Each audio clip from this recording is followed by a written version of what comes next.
পাকের 2 নম্বর আয়াতের মধ্যে ঘোষণা করেছেন আল্লাযী খালাকাল মাউতা ওয়াল হায়াতা লিয়াবলুয়াকুম আইয়ুকুম আহসানু আমালা।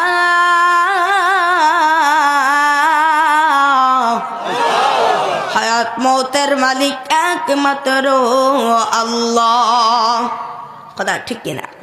রিজিকের মালিক কে? আল্লাহ তাআলা কোরআনুল কারীমের মধ্যে সূরা জুমার শেষের আয়াতের শেষের অংশের মধ্যে ঘোষণা করেছেন ওয়াল্লাহু খায়রুর রাযিকিন।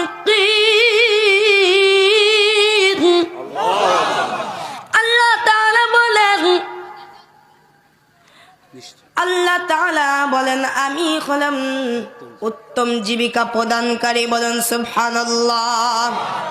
আল্লাহ তাআলা হচ্ছেন উত্তম জীবিকা প্রদানকারী। কথা ঠিক কিনা? বন্ধুগণ আমার, ভাইরা আমার, বাবাজিরা আমার, মহান রব্বুল আলামিনের দরবারে লাখ কোটি শুকর ও সুজুদ আদায় করি যে আল্লাহ পাক আমাদেরকে এই দুনিয়ার মধ্যে যে কয়েকটি বেহেশতের বাগান আছে তার একটির মধ্যে উপস্থিত সৌভাগ্য দান করেছেন। বলেন আলহামদুলিল্লাহ। দুনিয়ার মধ্যে কয়েকটি বেহেশতের বাগান আছে, তার একটির মধ্যে আমরা প্রবেশ করলাম। وقال رسول الله صلى الله عليه وسلم ما بين بيتي ومنبري روضة من رياض الجنة أو كما قال عليه الصلاة والسلام।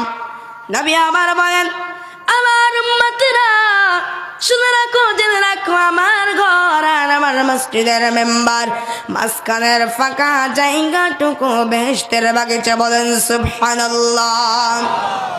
নবী আমার সাহাবা আজমানদেরকে বললেন, হে আমার সাহাবীরা, তোমরা শুনে রাখো, তোমরা জেনে রাখো, দুনিয়ার মধ্যে যেখানে বেহেশতের বাগান আছে তোমরা সেই বেহেশতের বাগানের মধ্যে উপস্থিত হও এবং বেহেশতের বাগানের ফল সংগ্রহ করো। সুবহানাল্লাহ। সাহাবারা আরজ করলেন, ইয়া রাসূলুল্লাহ, ইয়া হাবিবাল্লাহ, দুনিয়ার মধ্যে বেহেশতের বাগান কোনটি? আল্লাহর রাসূল সাল্লাল্লাহু আলাইহি ওয়াসাল্লাম বললেন, হালাকাতুজ জিকির ওয়াজের মাহফিল। বলেন সুবহানাল্লাহ।